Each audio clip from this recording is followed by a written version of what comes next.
So good morning, everyone, and welcome. My name is Abigail Kramer. I am a senior editor at the Center for New York City Affairs at the New School, which is hosting this event today. First, I want to thank all of our panelists and all of our people in the audience for making the time to participate in this conversation. We have a group of spectacularly interesting people on this panel, so I think that it's going to be a really valuable conversation, and it's clearly happening at a very valuable time. Just as the pandemic has changed almost everything in the world over this past year, it has changed many things about how the child welfare system operates, particularly in the first few months when schools closed down and other institutions were suddenly not in person. There was a huge decline in the number of reports of potential abuse and neglect made to the child welfare system. And as a result, a significant decline in the number of families who were brought into the system. There were fewer investigations, fewer families who were brought to court on charges of abuse and neglect, fewer children removed from their homes and placed in foster care. I'm sure that everyone here saw many news stories that were filled with anxiety about what that would mean, right? Without external eyes on kids, would there be a spike in incidences of terrible abuse? Would kids be safe if they weren't being seen by teachers and by other people who make reports to the child welfare system? At the same time, social service agencies that were already working with families had to adapt on the fly, had to find whole new ways of reaching families and of trying to respond to the new emergencies that were created by the pandemic, by the new conditions that families were struggling under. And we also saw many spectacular incidences of mutual aid, of communities coming together through informal and formal networks and people really supporting each other. This has also been a year in which the Black Lives Matter movement has amplified the voices of people who have long made comparisons between child welfare systems and harmful policing practices, who make the case that just as the NYPD hurts communities by exercising too much surveillance of especially Black and Latinx men on the street, child protective agencies surveil and cause harm to families of color, especially low-income families of color, and especially Black women in their homes. So we have a lot to talk about. We only have 90 minutes to do it. For people in our audience, the chat box is open, but it will not be closely monitored for questions. So please put questions for panelists in the Q&A box, and I will do my best to get them out there. In the interest of time, I'm going to ask the panelists, I'm going to ask you guys to introduce yourselves. I'm going to ask you to take no more than 2 minutes to tell us who you are and what your relationship is to the world of child welfare. David, let's start with you. All right, thank you very much, Abigail, and good morning, everyone. Delighted to be here, and I really want to thank you, Abigail, and the Center for New York City Affairs for bringing us together on such an important topic at such an important time. I'm Commissioner of the New York City Administration for Children's Services, which is responsible for New York City's child welfare program, as well as our juvenile justice system and much of our child care program. So I am really delighted. I think this is a very important conversation. It's certainly an understatement, perhaps the greatest understatement, to say that this has been a difficult year for all of us. We've not only grappled with the COVID-19 pandemic, but we, Abigail, as you said, we've also continued to see and to feel the deep-rooted and the pernicious effects of racism throughout our society. And so we're at a pivotal point, I think, in our society with some rays of hope on the horizon.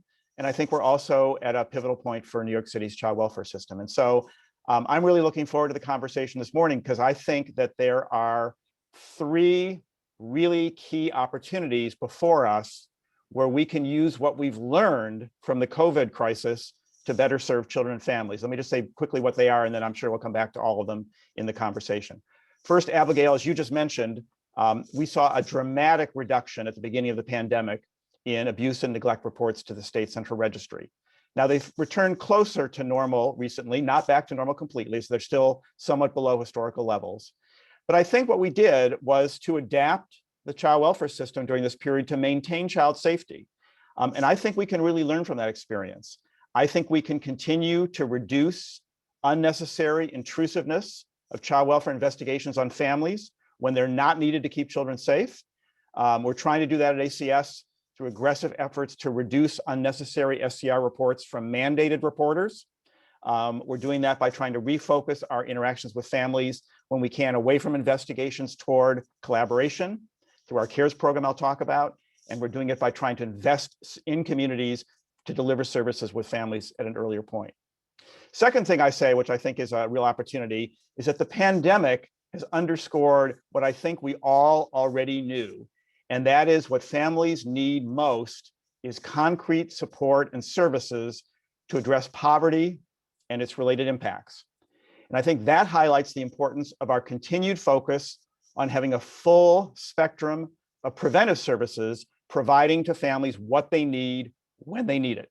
That's been our approach in New York City. I think it should continue to be, but we're at some risk here because the governor's proposed budget would cut funding for those services at the worst possible time. So I think we're at a crossroads when it comes to our prevention services.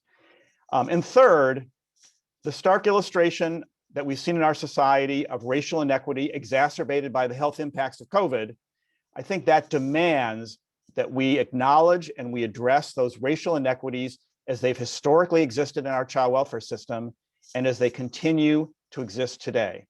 And that means that our efforts, not just at ACS, but across the entire child welfare system to address racial inequities has to be a central focus of our work. And that's why we're looking at, and I think we need to continue to do this and redouble our efforts to look at every stage of a child and family's interactions with the child welfare system and identify strategies to reduce racial disparities at each of those stages.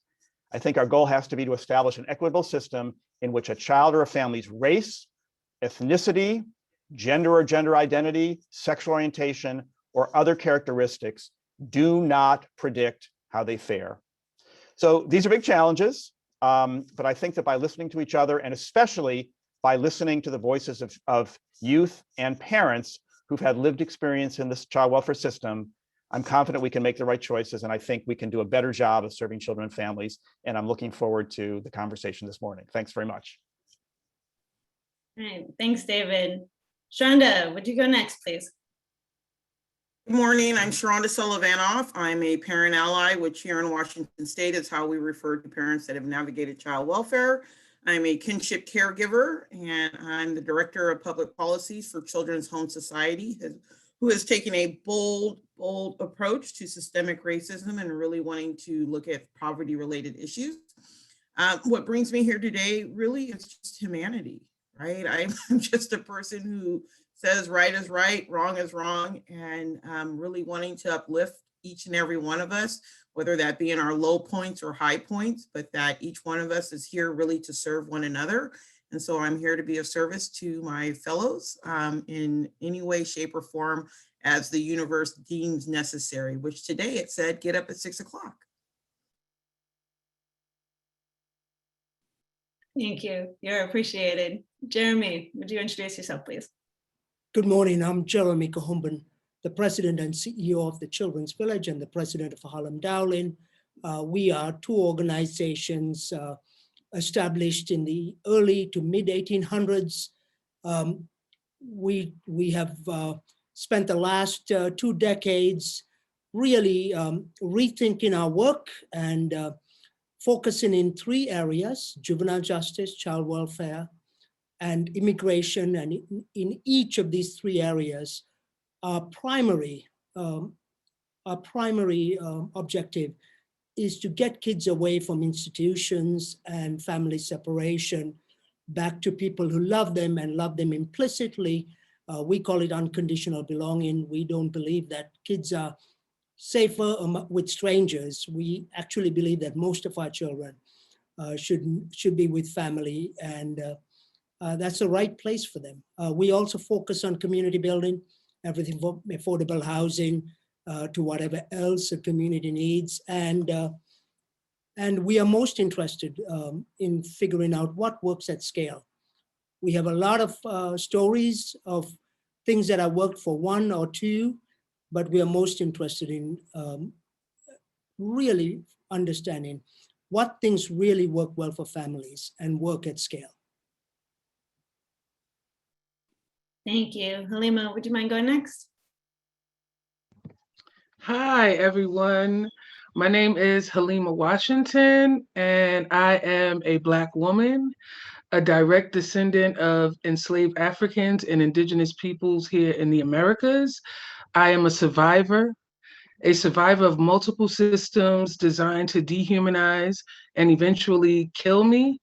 I am a survivor of the child welfare system, the education system, the healthcare system, and criminal justice systems here in America. I'm an advocate, an activist, an organizer for reproductive justice, restorative justice, transformative justice, healing justice, and child welfare reforms in the direction of abolition. I am a mother. I have 4 biological children, ages 19. My oldest is at Syracuse University right now. He's an Invest in Success scholar, so humble brag, not so humble. I have a 14-year-old teenager and 5-year-old twins who are online schooling here.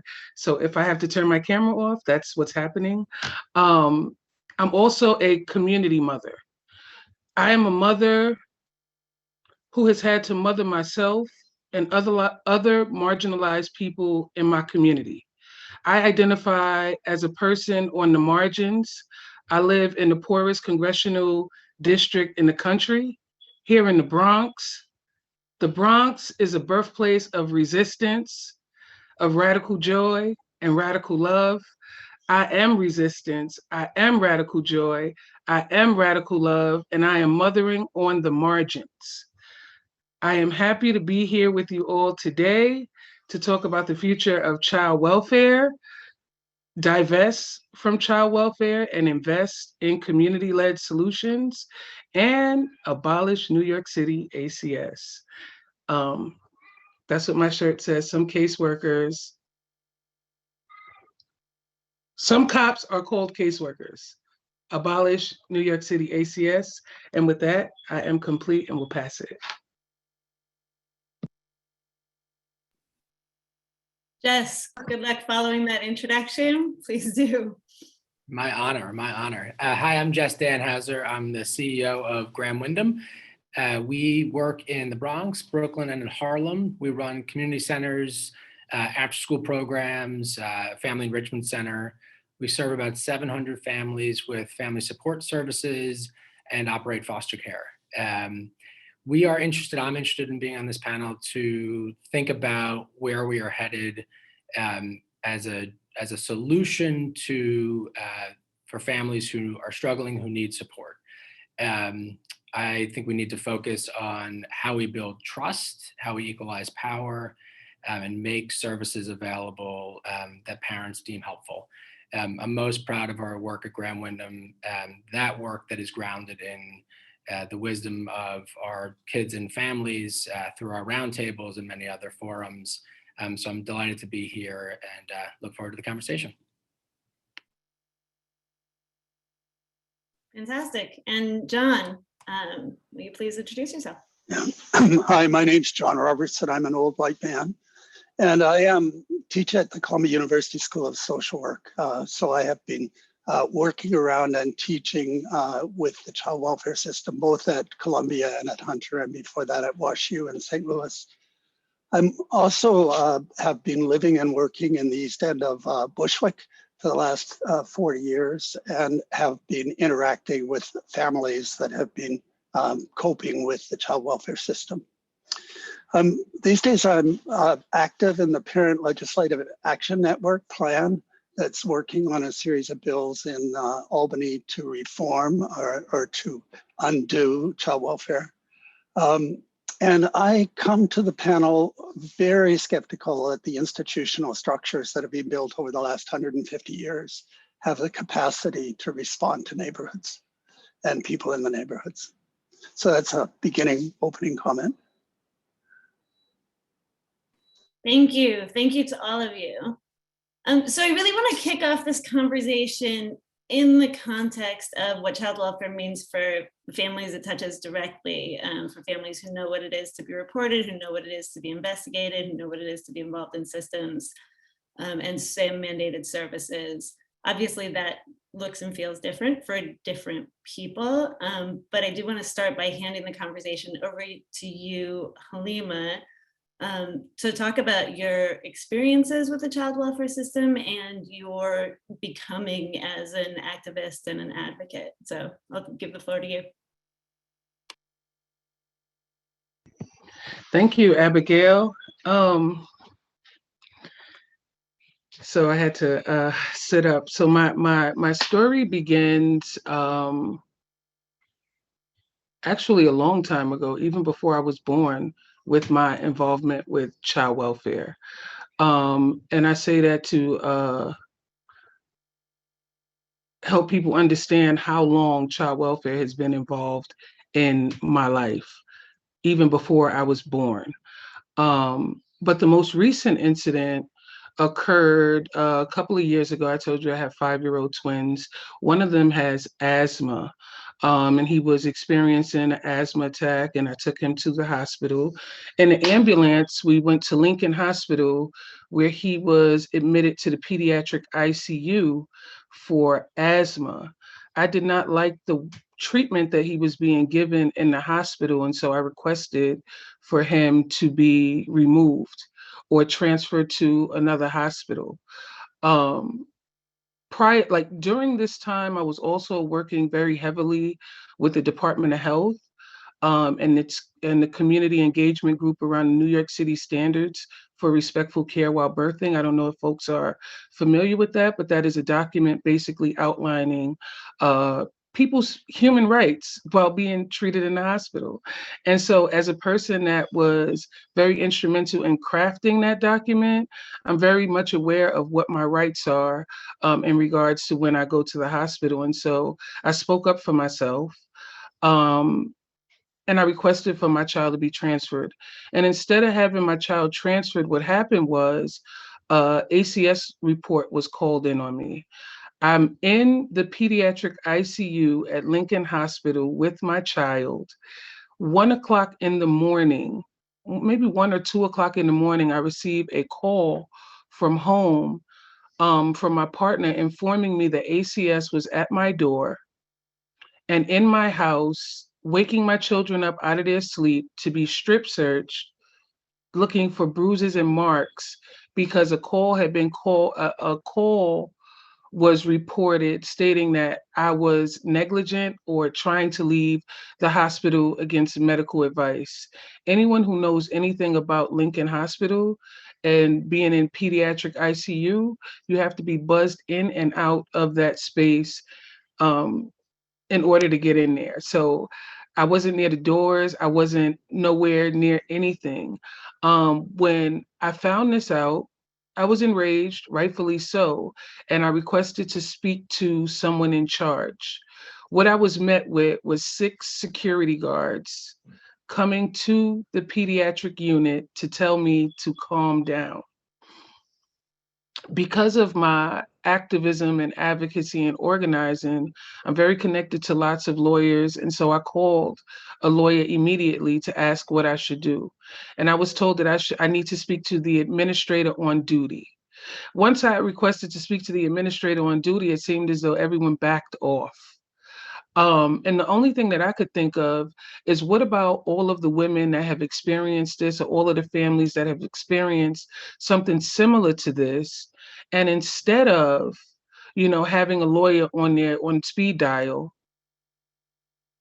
they instead acted out and probably ended up incarcerated, losing their children, and all of the things that come with security coming to solve a problem that could have been solved with a conversation.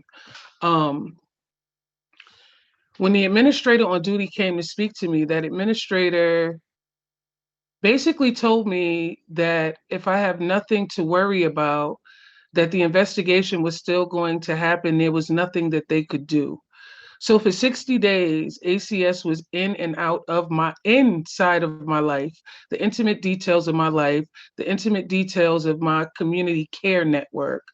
Anybody that cared about my family or supported me and my family, ACS was at their door asking questions about my mothering and my motherhood. when I brought the problem or the issue to the folks that I was working with the Department of Health and the community engagement group, it was a similar response where folks were, I let them know, like, you know, I'm in the hospital and I'm letting folks know what my rights are. I'm letting them know that I have rights. And instead of my rights being honored and respected, ACS is weaponized against me and my family. And so now I'm in the throes of what it means to be involved with ACS or have ACS involvement in your life. Automatically, you are guilty. There's no innocent until proven guilty. You're guilty until you might be proven innocent. And that was basically what the administrator on duty told me. And when I presented it to the Department of Health, they basically told me that, okay, well, we know that we are arming marginalized individuals with their rights, but at this time, there is nothing that we have to protect these families from ACS being weaponized against them. So when we talk about mandated reporters and we think about mandated reporting, this is what happened to me, a social worker who is a mandated reporter. Instead of coming and figuring out what the problem is and trying to resolve the problem with me, instead she involved ACS in an effort to try to silence or get me to comply with what they're telling me to do with my child at that hospital. And so for me, I couldn't understand why people would be armed with rights and not armed with protections when they're exercising their rights. And so I fell into child welfare reform in the direction of abolition. And currently I'm working on a participatory action research project looking at what it would mean, well, listening to community to find out what type of supports are available to families and communities outside of ACS. What does it mean for a family to be supported outside of ACS? And what we're finding is everything is entangled. ACS has its hands in everything. If you want to get childcare, ACS, all of the childcare centers that you can potentially use are funded by ACS. So it's like you're still being policed and surveilled in some capacity. And so for me, it's just like until we can stop the demonization and surveillance of Black mothers and other mothers on the margins and divest from ACS-led solutions into more community-led solutions. I think about when I went to an ACS-sponsored event over this summer. It was called the Pack Your Bag event. And I couldn't believe that the only food supplies that were being given out was a can of soup. And I said to the organizers, and this is an event that was sponsored by ACS and the peer advocates within ACS. So this is ACS having a conversation with parents impacted by ACS, where they think they have power in the conversation, where really they don't, because the event ended up with clothes being given to families and a can of tomato soup. And I asked the organizers, so if the families that came for this can of tomato soup, if they had this can of tomato soup in their cabinets while they're being investigated for neglect or abuse, is this can of soup enough? Would that suffice? People were very upset with me. But it changed some things because the next Pack Your Bag event that I went to, and that was an event in Brooklyn. And the next Pack Your Bag event that I attended in the Bronx, I guess ACS was able to partner with some fresh food companies. So they had boxes of fresh foods to give to families. But the fact that they were meeting with parents impacted by the system and that was not, that problem was not caught, that speaks to there having to be more investment in community. When I think about what community has done during COVID, I think about Black Women's Blueprint. I think about the Sister Van that has been in neighborhoods impacted disproportionately with supplies. Not only did they have food, they had sanitary napkins, they had birth control, they had all type of menstrual products, not just pads, they had menstrual cups for people. When I think about community-led solutions, and then I think about all of the corporations and entities that get all of these monies and can't handle basics, it enrages me and it angers me, and it keeps me on these front lines, and it keeps me wanting to educate my community and the public about what we can do when we come together versus relying on people to come in and save us. We have everything that we need within to save us. We don't need policing and surveillance to continue in our communities. And with that, I also think about the family enrichment centers. I live in Hunts Point in the Bronx. I have a family enrichment center right in my backyard. And what I notice is, as a organizer, I went around to every door in my complex. There's 25 doors to knock on and do a wellness check on my neighbors. And I asked them what supplies they needed and all of the things. I didn't have much to give. I don't have any money. All I had was time and the desire to help my neighbors. And I went and I helped my neighbors with information and resources and numbers to the places in the mutual aid networks that I know would help them. One of the other mutual aid networks that I think about is BX Rebirth. This is a group of Black doulas that saw that there was an issue with people getting diapers, wipes, and supplies for their babies. Now, if ACS came in, their babies would be removed for not having those supplies. So what they did is they organized, they created a GoFundMe, and they've supported over 20,000 families thus far with diapers, supplies, wipes, formula. And this is community-led. This is donation-based. And again, BX Rebirth, for anyone that is trying to donate to them, they're still collecting donations to help BIPOC, Black and Indigenous people of color here in the Bronx to have supplies and get supplies for their babies and their families. And ACS has a long legacy of harm in BIPOC communities. Why would anyone trust anything led by ACS when there's just a legacy of harm and destruction left by ACS? As I said, I'm a community mother. I'm out here mothering on the margins, mothering people that didn't have the opportunity to be mothered because of family separation. And the demonization of mothering on the margins and what that means for people. Other mothers have to step up and not only mother themselves, but mother others in the community. And I'm not the only community mother. There are others, countless others that I can think of. When I think, as I said, when I think of BX Rebirth, that's an example of community mothering, a community care network. When we talk about divestment from ACS and investment in community solutions, I'm talking about exactly investment in those of us that are mothering on the margins, folks that are mothering people that hadn't had the opportunity to be mothered and are out here giving people whatever it is they need in the form of support, not policing, not surveillance, not shame, not isolation, but unconditional love and support. And with that, I feel like I talked a whole lot. I will hand over the mic to answer some more questions. Yeah, you're welcome. Thank you for bringing your experience, for bringing your expertise to the panel. I think that was a really powerful way to frame this conversation. You also directly raised many of the big picture questions that I think this panel should be here to discuss.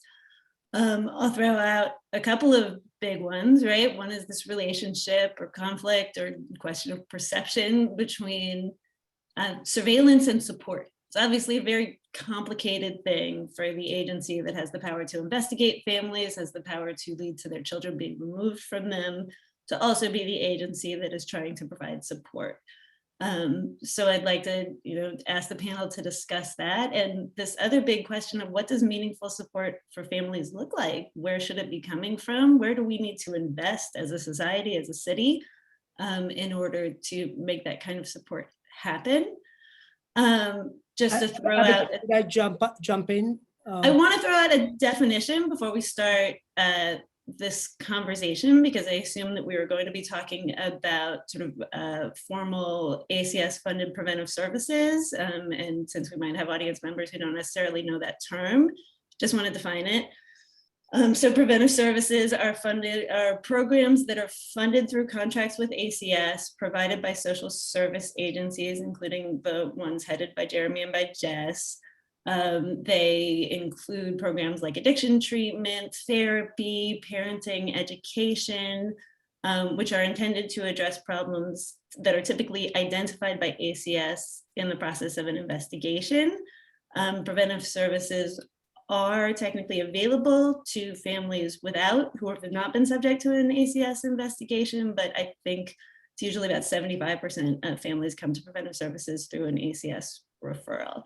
So I want us to talk much more broadly about what support for families look like, but if we're going to use the term preventive services, I want everybody to know what that means. Jeremy, please.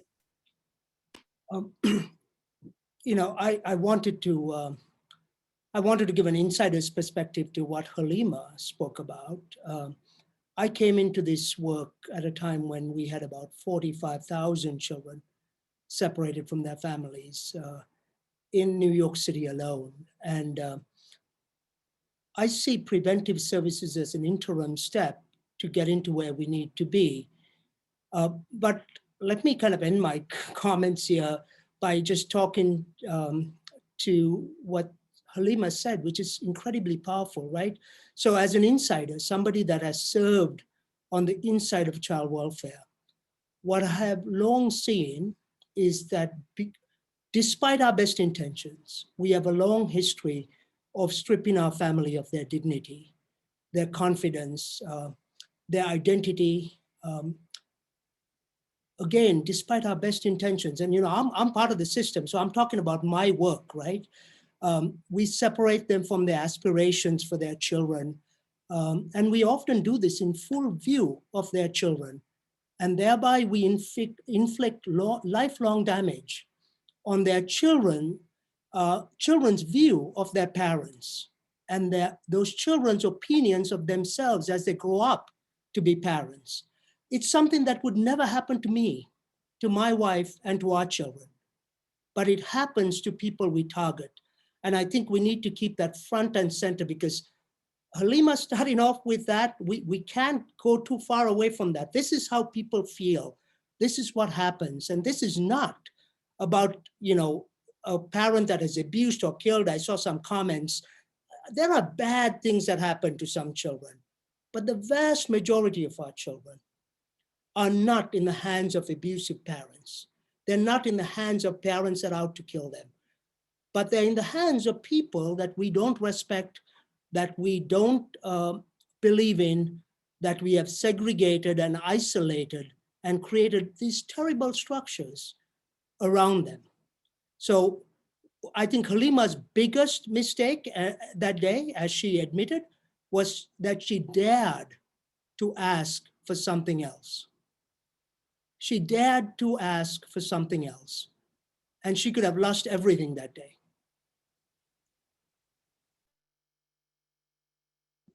Thank you so much for that, Jeremy.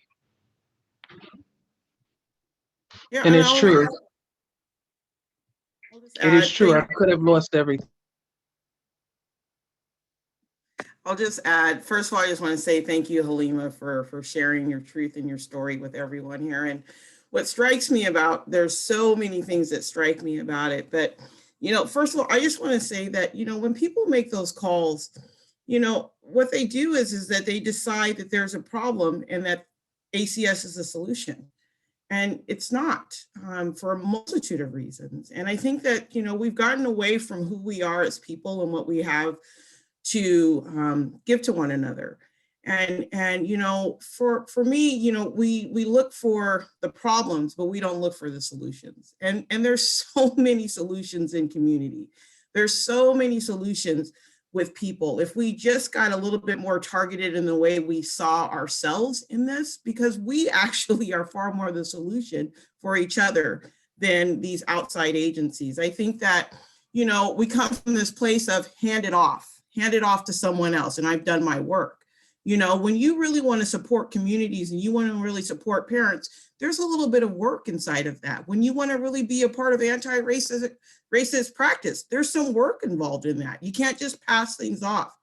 And so, you know, I'm really, I'm sometimes baffled and sometimes I'm saddened by how we have shown up for each other as human beings, right? Halima's problems aren't separate from mine, right? Because I'm connected to her and she's in New York and I'm here, right? We are in this together. And I think the more that we recognize that and see ourselves as the solutions and the people that we really are truly meant to be, the further we can be together. One thing I just want to point out, and I'm always struck by this, right? It's the year 2021. 60 years ago, we had a nation that was under civil unrest of segregation and treated people with heinous. And we still do that today. It just looks a little bit different. So we have to really kind of confront ourselves as individuals, as a society, how we have evolved or have we not, and how have systems evolved in a way to continue to segregate and to oppress individuals. If we truly want to move ourselves forward, we all have to get into this completely different, not completely different, because I think there's some people that are right in the middle of this, but really see ourselves that there is no separation. When you see someone, I mean, if you hand someone a cup of soup, my question is, do you just need a cup of soup? You know, I need more than a cup of soup. That's the last thing. And I don't even like tomato soup. So I just want to say, right, like, it really just comes down to some basic questions, right? What would you need? What would your child want? Right? And then can we do that for each other? There isn't far more other than just ask yourself the simple question, would this be enough? Would this what my family needs in this moment? Right? Do I need some healing, some compassion, some understanding, a place where I can actually seek and get some support and help? Or do I need surveillance, policing, and actually dismantling of my family? It's very concrete and it's very black and white. And the answer is, of course, you don't need any of that, right? The last thing I'll just say super quick is that judgments are damaging, right? And what happens is people sit in their judgment and then they want to qualify them. You know, doing all of that investigation is a way of just saying, I've come up with the judgment. Let me now go and qualify everything that I think is wrong with this family. What if we actually approached it and said, I know that this woman's working hard. Let me go and figure out what the strengths of this families are, and then let's build from that place. That's the starting place. We don't build from deficits, we build from strengths. Anything that is built on a faulty premise, a foundation that is not strength, doesn't hold up. If you build from strength, right, your foundation is strong, anything you build up from there will continue to build a structure that is something that you'd want to be housed in. I just want to jump in on your question about support versus surveillance, Abigail. I think, you know, one of the things we decided at Graham a number of years ago was that no matter our intention, the experience is what matters, and that families tell us that they experience the support as surveillance, at least in that early stage, and in thinking about family support services and preventive services. And just to be completely frank, there are responsibilities in preventive services to surveil, right? You must complete assessments. And so they are inextricably linked. And I think we need to sort of look at the root. And Halima, you mentioned ACS being weaponized. I completely agree with that anybody today can call the state and say, I think there's a problem. And that gives, that not only gives, it mandates government to be in that person's home in 24 hours. That is astonishing that anybody, anonymously, they don't have to say who they are. And so I do think one of the things we need to think about right away is how do we reform the mandated reporter system. I think the state has to be at the table here. And this isn't just OCFS, the Office of Children and Family Services. This is our legislatures. This is the governor's office. We all need to be at the table grappling with, unless we're going to say in this room that what Halima says is true and another room that it's not, then if we decide it's true, and it is, we all need to be at the table, and we need the state there, because it starts with that call, and it starts with that obligation from that moment. And I believe we do have an obligation to protect children, and they deserve to be safe at home. But the question, even if your first concern is child protection, and I saw some of in the Q&A, we know so little because there's no trust and no investigation, even with the most sophisticated tools. And we know all the unintended consequences that come of that, is going to get to the bottom of what's really going on unless there's trust. So I believe we have to invest more in community where people can, and it doesn't not connected to ACS, although I think it can be connected to ACS in some instances. But someone needs to be able to pick up the phone in the middle of the night and say, I need help, and get help that doesn't, make them open a case.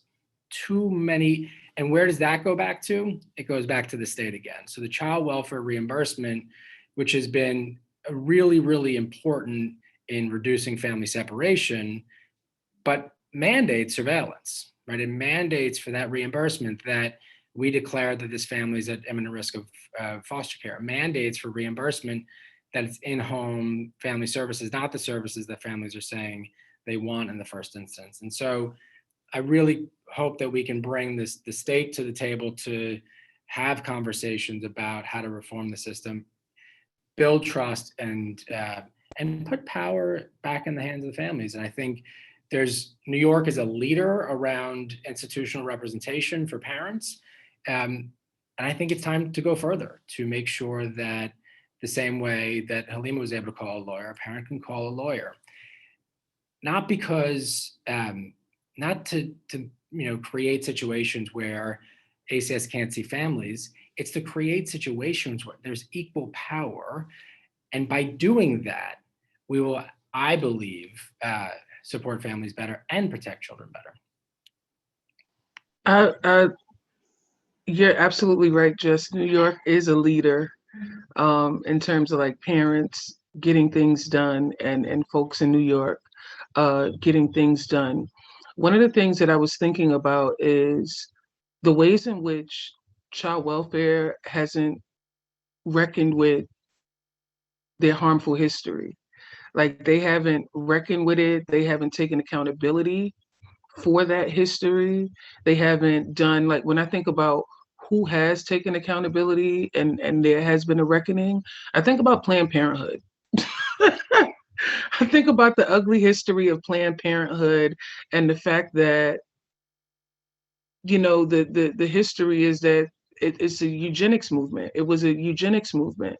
And they've since and are still continuing to do the work, reckoning in New York City anyway, in New York.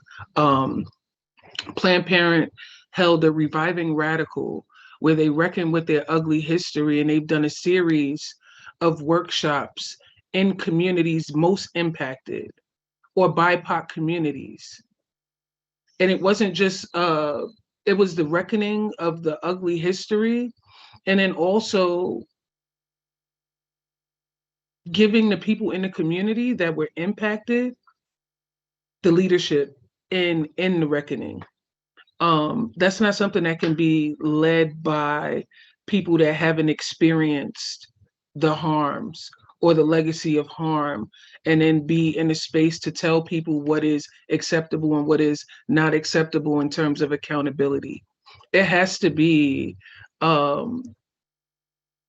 led by community. That means understanding that you will not have the power in that situation to change people's perceptions and of you and your history, but letting people and hearing what people have to say, and then actually committing to being better, not just saying it in people's faces. Oh yeah, we understand and we're so sorry. And as I think it was you that mentioned, we agree with what I'm saying here, but then go back behind closed doors and then act as if none of this ever took place. I'm familiar with all of those, being in those spaces too.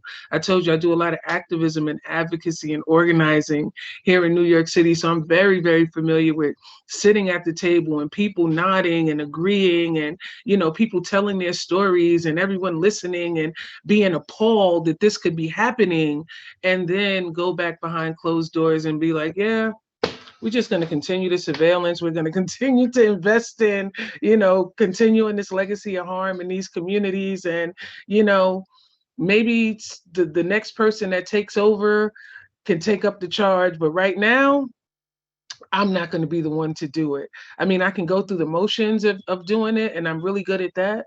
But ultimately, when you pretend to be something for so long, it's like, what happens? If you're practicing the dehumanization of a group of people for so long, that becomes who you are.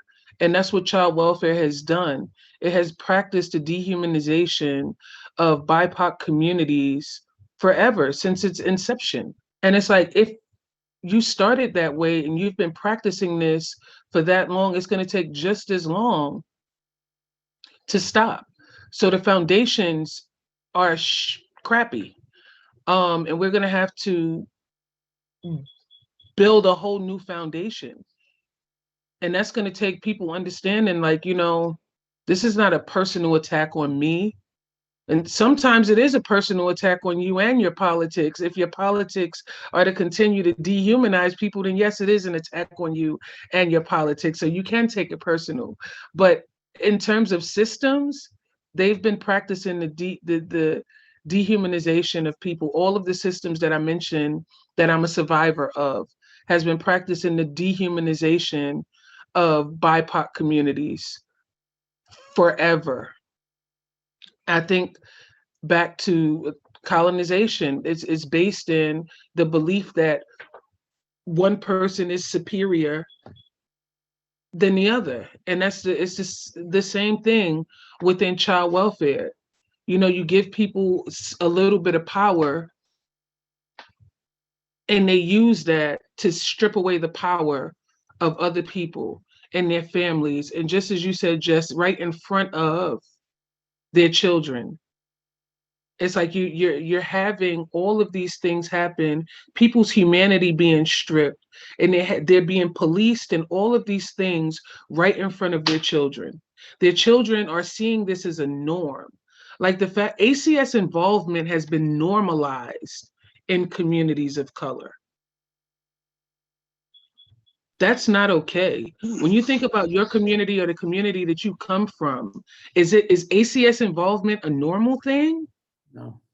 It's a normal thing in our communities, and that's not okay. And it's not a thing of like support. Oh, you have ACS involvement, they're gonna help you. No, they're gonna tear your family apart and destroy you. And that's the legacy that y'all have to reckon with, and y'all gonna have to create, y'all gonna have to correct. And that's going to be an uphill battle. And you can't have the expectation that people that you've harmed forever are just going to trust y'all and welcome you with open arms, because that's not happening. If you done beat somebody up for like, if you have a history of beating somebody up, you think they're going to welcome you with open arms when you decide that you're going to change and do things different? And you decided that outside of, having a conversation with them, you made that decision internally, and now you just expect them to trust you? No, it's not happening. It's not going to happen like that. You have to go into community. There has to be a divestment from ACS and an investment in community-led solutions. That's the only way the work is going to get done. ACS is going to have to get rid of its power. You cannot have that power in these communities and think that people are going to trust and accept anything that you have to offer. People are not going to accept anything that you have to offer because of the legacy of harm.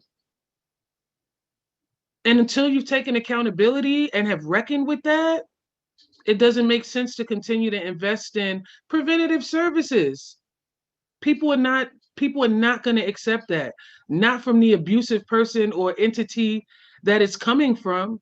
It has to come from a whole new place. And I'm complete. I actually want to thank you, Halima. I want to throw in some numbers into this conversation around justice, around equity, around which communities are impacted. I think these numbers are familiar, but I still think they're important to say.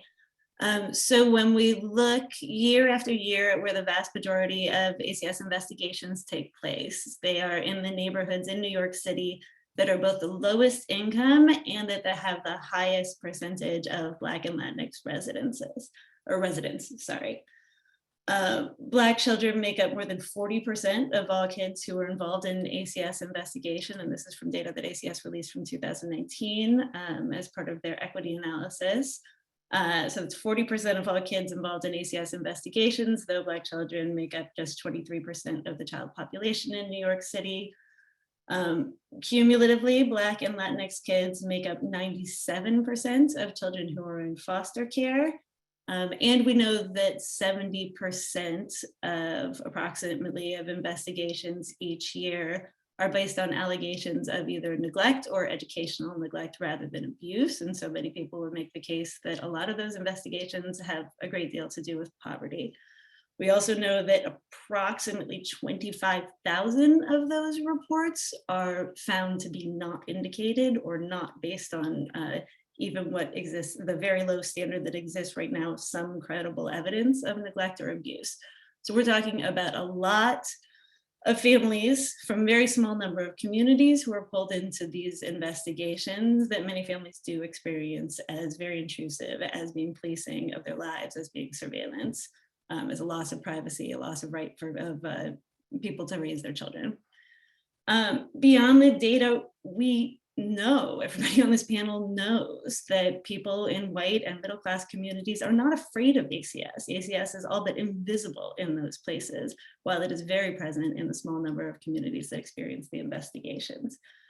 And as Halima said really beautifully, there is a growing movement of people who argue that separating families of color, and especially denying Black women the right to parent their children, is a mechanism of white supremacy that is as old as this country, and that current child welfare agencies are not exempt from that legacy, that they are in fact an extension of it.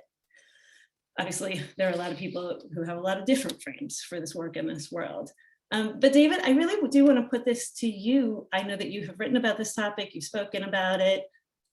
What do you make of this? What do you make of the fact that this is the system that operates in some places and not others? And what do you make of this conversation around racial equity and around white supremacy? Well, obviously, I've been sitting here and having an enormous number of reactions to this, and there's so many things I want to say, and I won't be able to say all of them. Let me say a few. The first I have to say is to Halima, thank you for sharing what obviously is difficult for me to listen to and painful for me to listen to, but I think is important for me and for all of us, not just ACS, but all of us who are participants in the child welfare system to listen to. And I do agree. I do think we have to take responsibility for, and we have to apologize for the legacy of child welfare, not just in New York City, across the country, not just historically, but today. There is so much that we need to grapple with, come to terms with, and then figure out how it means we move forward. So first of all, Halima, thank you for that. I'll say a few things. First of all, Sharonda, I like your point, which I completely agree with too, which is child welfare cannot be the solution to every problem. It cannot be. That is not our role, is to protect children, to make sure children are safe, to support families. Our role is not and cannot be to solve every problem in society. And that's why I think first and foremost, and I mentioned this at the beginning, but I think we do, and as Jess said, we do need to look very closely at the mandated reporter system. We cannot have, and Halima, your story, and again, I obviously don't know your personal situation, but from what you described to us, we cannot allow any mandated reporter system, healthcare, education, where kids, who are at home, receiving remote learning and have technological problems, that is not a child welfare issue. That is not something that should be reported to ACS. That is something that the Department of Education, the schools have responsibility to work with families to resolve. Similarly, when families are dealing with challenges in the healthcare system, it's the responsibility of the healthcare system to work with them to make sure that families' needs are being met. So we have to, first and foremost, we have to make sure that mandated reporting as a system is not bringing, is not using, essentially weaponizing the child welfare system, to use your words, to address issues that are not really fundamentally child safety or child welfare issues. We are doing that in some, I think, significant ways, but I'm sure there's more that we can and should be doing. We are advocating in Albany that all mandated reporters should be required to have implicit bias training. They should understand the history of child welfare. They should understand the impact that a report to the child welfare system has on a family. We have been working very closely with both the Department of Health and Mental Hygiene here in New York City and Health and Hospitals around issues specifically. Another situation which we see all too often at ACS is a situation where a child is born in the maternity context, either a mother or a child tests positive for a substance, and that generates a report to ACS. When there's no concern about child safety, it's simply a positive test result that the hospital, perhaps out of excessive self-protection, chooses to send to the child welfare system for us to respond to. That's inappropriate. That is not the way the system should be used, and we're working with the healthcare system to change that, as we're working with the education system to change the issue of using child welfare to address what are really more fundamental issues about children being able to learn at home and have the technology and the support to do that. So there's a lot we need to do to change the mandated reporting system. There's a lot we need to do, I think, at the RCR level. Jeff spoke to how important it is that the state be a partner in this. There is no reason when a report goes to the state central registry, to the child abuse hotline, as we often call it, that if there is no allegation of child safety, there's no reason that report should be sent to ACS or to any other child welfare agency around the state to investigate. There's nothing to investigate if child welfare and child safety isn't at issue. So I think we really need to look at the SCR process. We have concerns, we haven't talked about them yet today, but that we have, and I'm sure many of you and many of the others who are listening today have, about the use of the SCR system for harassment purposes against families. That should not happen. That is another weaponization of the system that should absolutely be illegal. When it happens, when we're aware of it, we take it to the district attorney's offices, we take it to legal authority, we try to get a response to it from the criminal system. But that is also something that should be stopped at the front door of the system. And then there's what happens when the reports do, for all these reasons, come to us. And then what do we do at ACS? Now, this is where I have to say, I think that what we in fact are doing, the ways we in fact are interacting with families around the kinds of situations we're describing, is very different from what it was a number of years ago, even different from what it was a few years ago. The response to the vast majority, many of the reports we get, Abigail, as you said, we don't find any credible evidence of any kind of safety issues for children, and we unfound them. That's why we supported the SCR reform legislation last year to raise that standard, because again, those reports shouldn't be coming to us in the first place. They shouldn't be generating investigations, but they do, because that is state law and that is state practice right now. So when they do, we're trying to do two things. First of all, we are expanding what we are calling our CARES response. CARES is an acronym that stands for Collaborative Assessment, Engagement, Collaborative Assessment, Response, Engagement, and Support. It's an alternative to investigation. So when the report comes to us without any serious issues involving safety for children, and we don't think an investigation is warranted, but the state still requires us to respond, we are now doing so through a collaborative service response with families through our CARES approach. And in many of those cases, and even cases that we do investigate and may find issues involving child safety, our response is not to separate families, not to separate children. That happens very, very rarely today, which is why we have fewer children in foster care today than we've had in New York City in decades, and fewer every year. The response is to try to identify the underlying concerns that families have, whether those are needs for concrete services, concrete support, or whether it's need for services to address issues like mental health and substance use and domestic violence that can create risk to children's safety. Our goal is to, and our practice is to respond by connecting families to the services that they need to address the challenges that they are facing. Do we do it right every single time? Of course we don't. And that's why it's so important to hear from people who've experienced the system so we can do it better. But I can say what our data, and we look at this very, very closely, what our data shows us, first of all, is we do have fewer and fewer children in foster care every year because more and more often we respond to the reports that we get by connecting families with services, not by separating children from families and placing them in foster care. Second, we know that families who participate in prevention services are less likely to have future involvement with ACS, which is exactly what we want. We don't want families to be involved with ACS or child welfare any more than necessary, and preventive services are effectively moving us in that direction. And the third thing we know from the surveys that we've done is that the vast majority of families who've received prevention services have found them to be helpful. And we've surveyed hundreds and hundreds of families, and we have found that they find that the services that they've had were helpful in addressing the concerns that they had, moving their families forward. Now, obviously, we need to do a better job than we have of getting that information. And there are imperfections in the surveys that we do, and we're going to do more of them. And we want to work with you and with community to truly understand how we can make preventive services work well for families.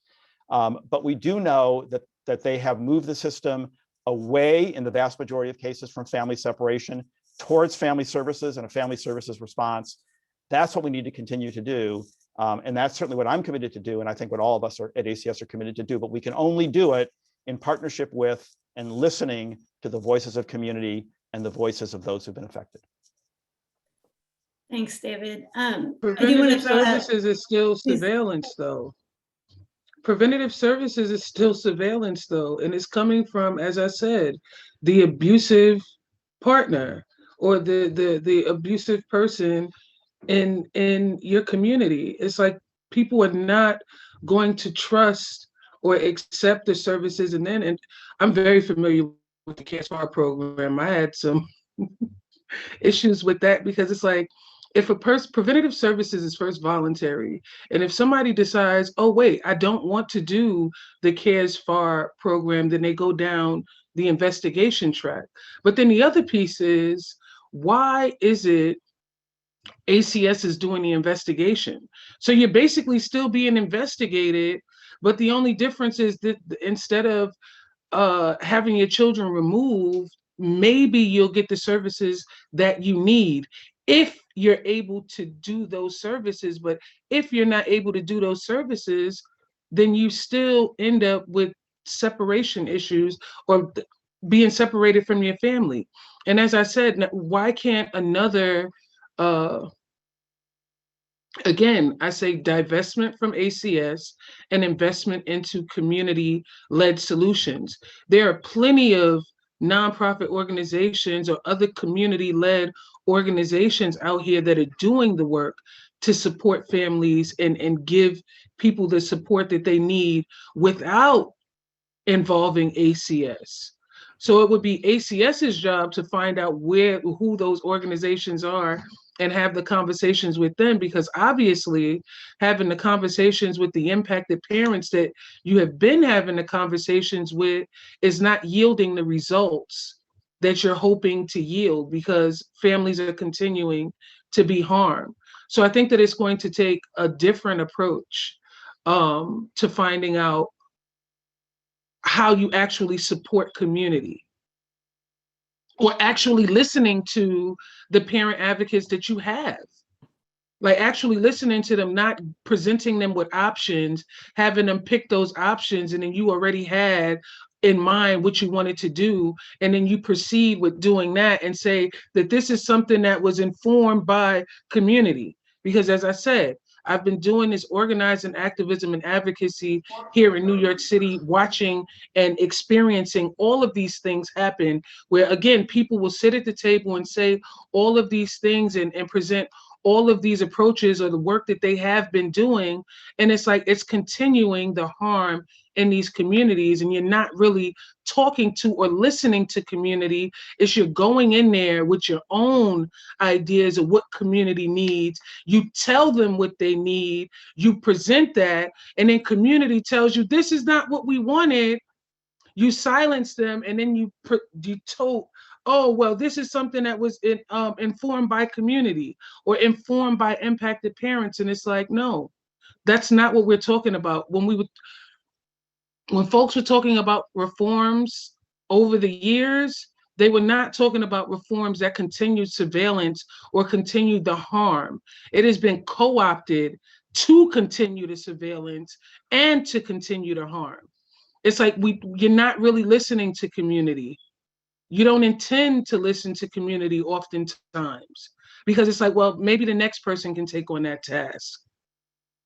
But as it stands now, it's going to continue to fester, and it's going to continue to boil over until you really start to listen to community and have people leading this work that are impacted, not folks that are not impacted, because folks that are not impacted leading work to resolve issues in impacted communities, it's just like colonization all over again.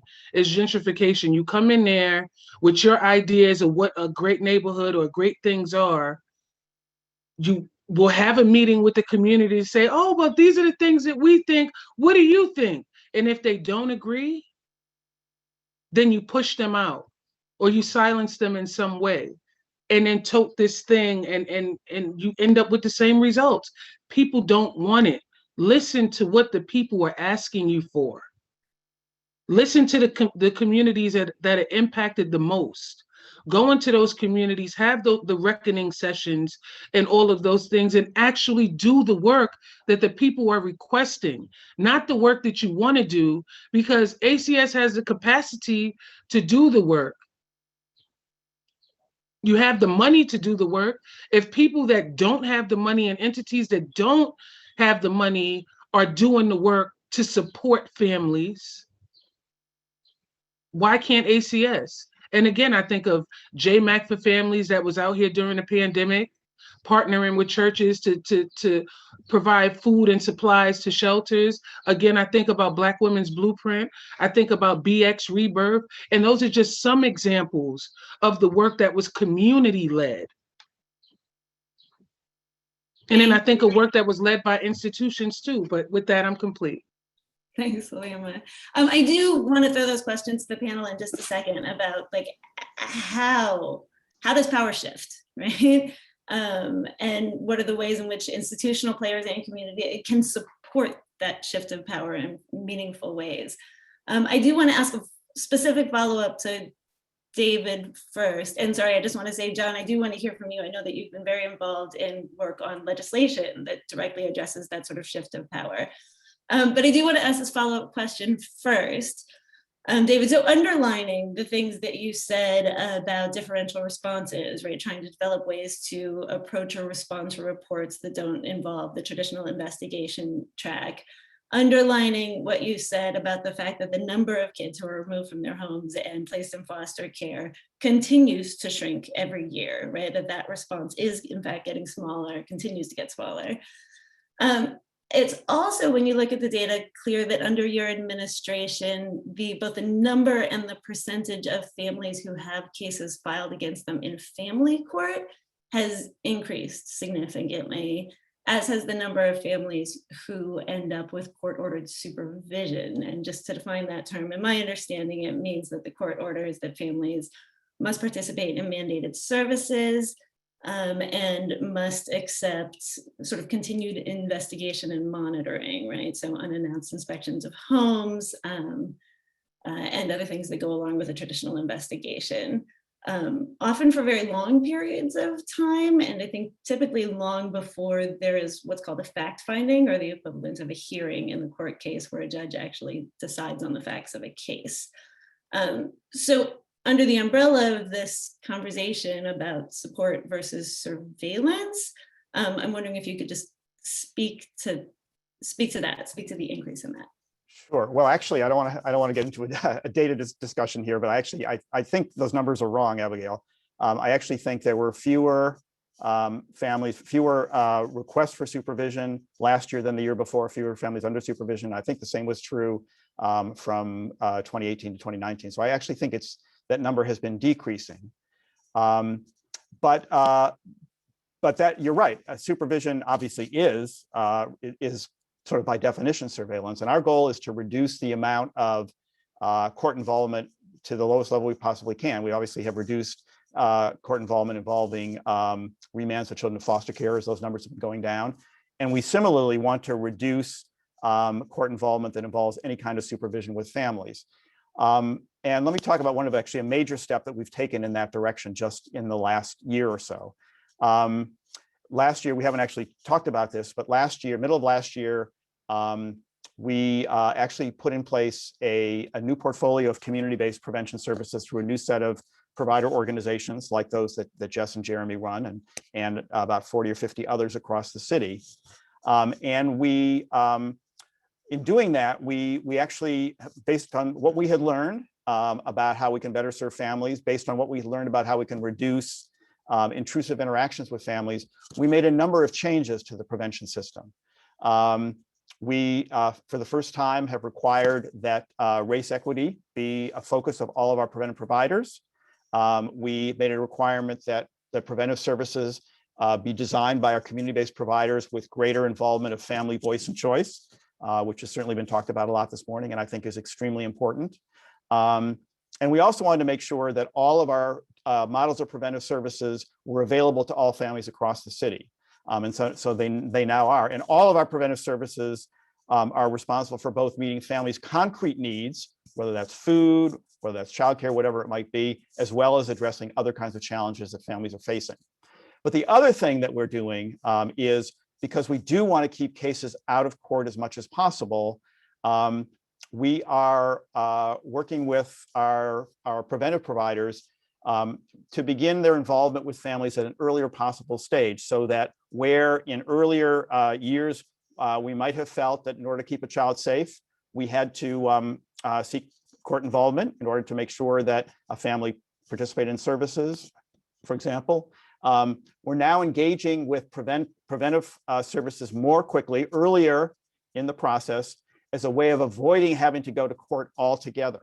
And I'm actually very hopeful from what we've seen so far that new approach to our preventive services is going to result in a very significant decrease in court interactions, whether it's supervision or any other kind.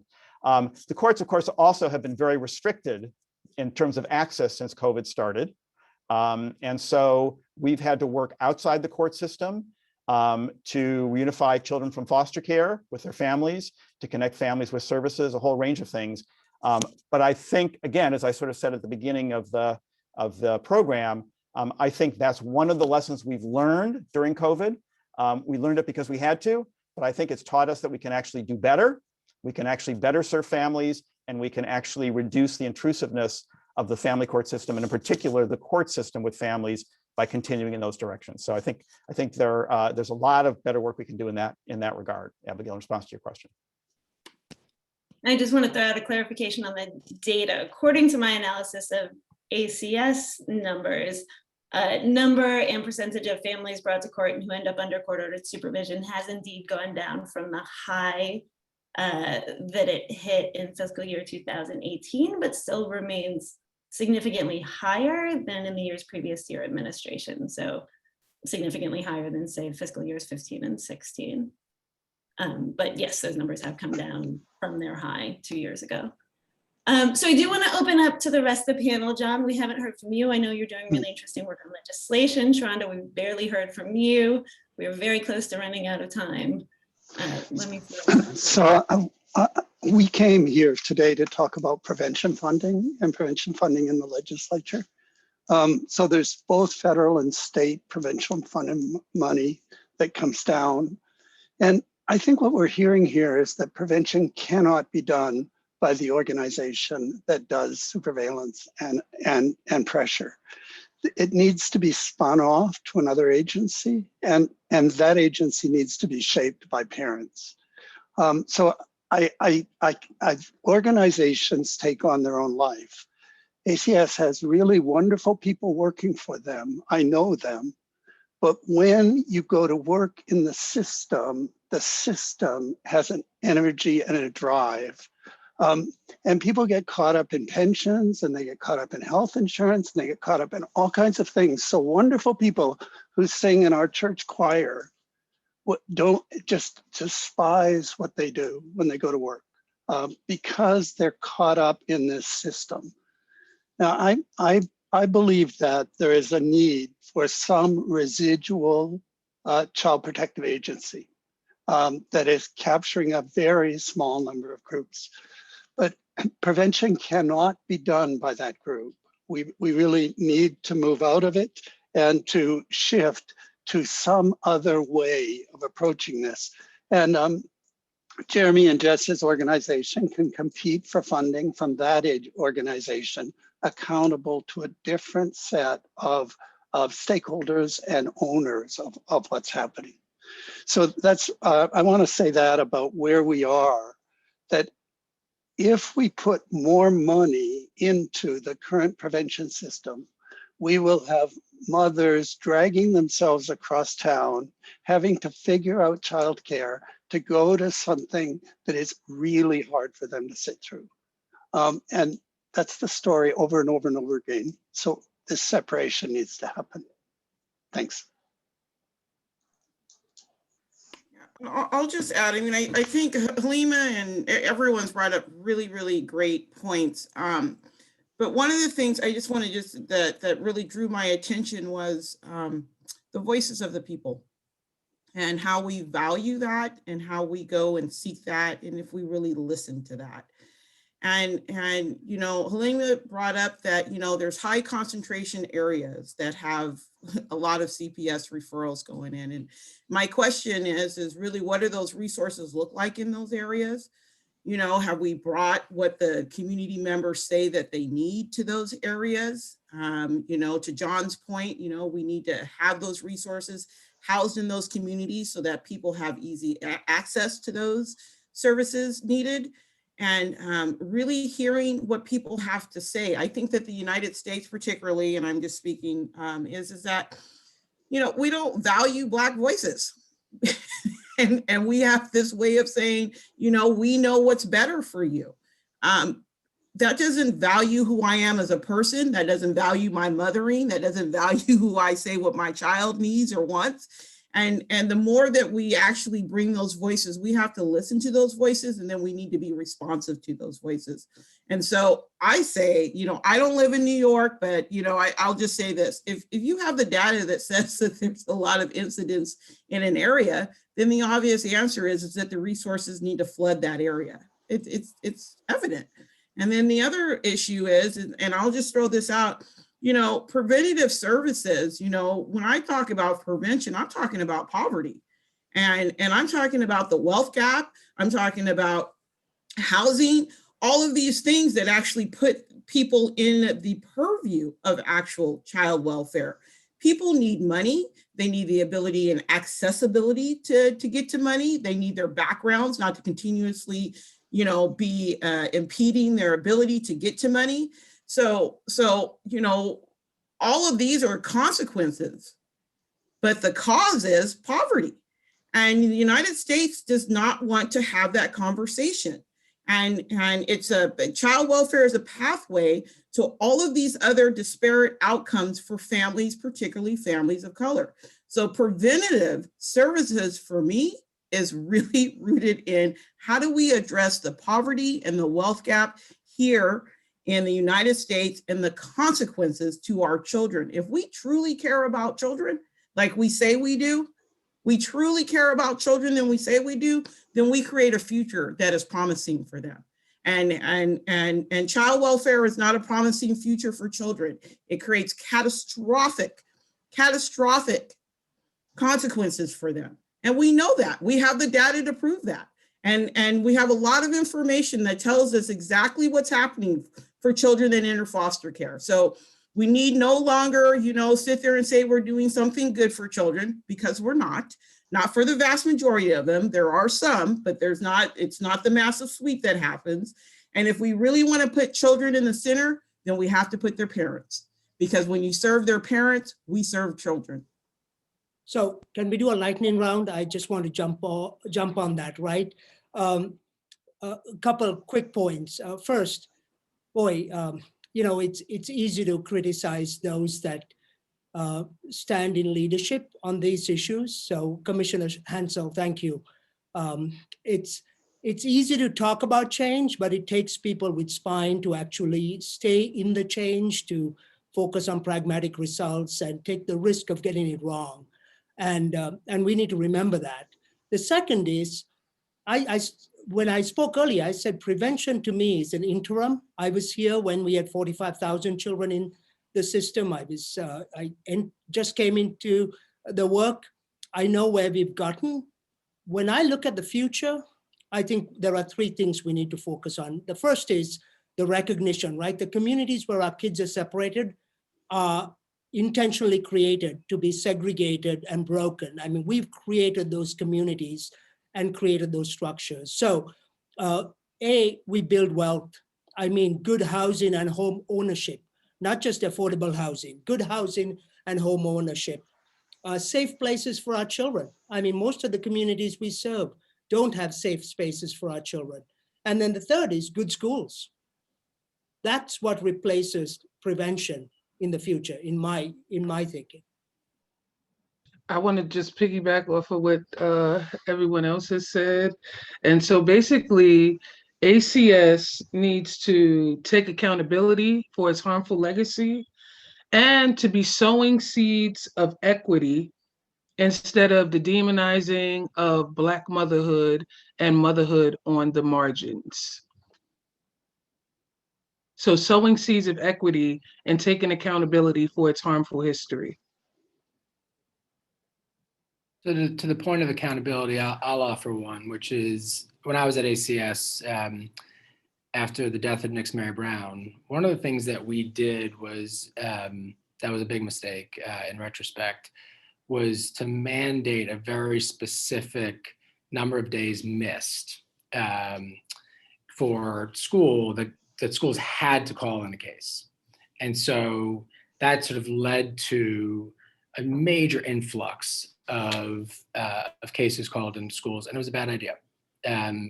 Teachers know kids, they should have much more discretion and should not be mandated based on a very particular number of days. And so I apologize for that, to the point of accountability, and for many other things. And as we go forward, and to Jeremy's point, sort of as we sort of think about moving this system forward, I go back to what Sharonda said around how do we actually put in place a system that puts parents in charge of where they get support. And I think whether it sits in another agency or not, I'm not sure.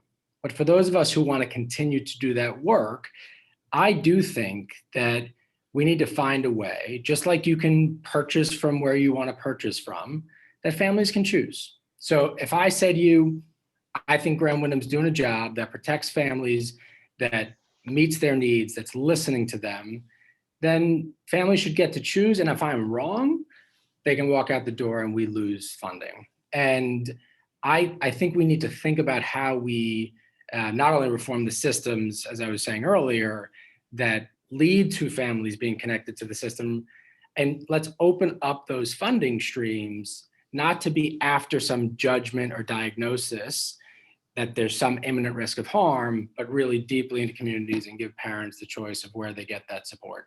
Whether it's the Family Enrichment Center or whether it's the amazing organizations that Halima was mentioning, let's let parents choose.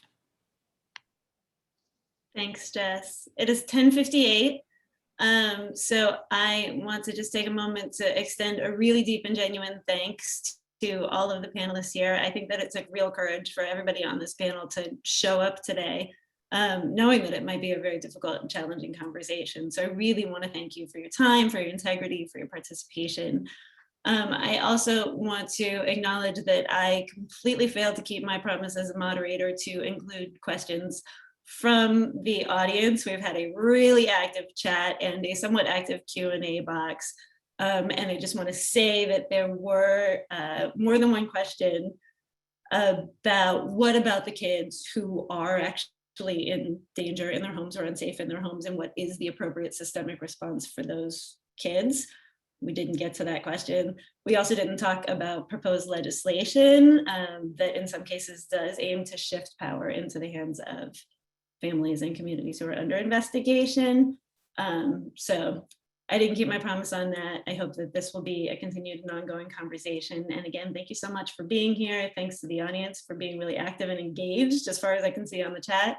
It's clear that a lot of people are really invested in these issues, and I hope that this conversation keeps going. Thanks, everybody. Take good care. Happy Monday. Happy daylight savings time. I will see you all soon.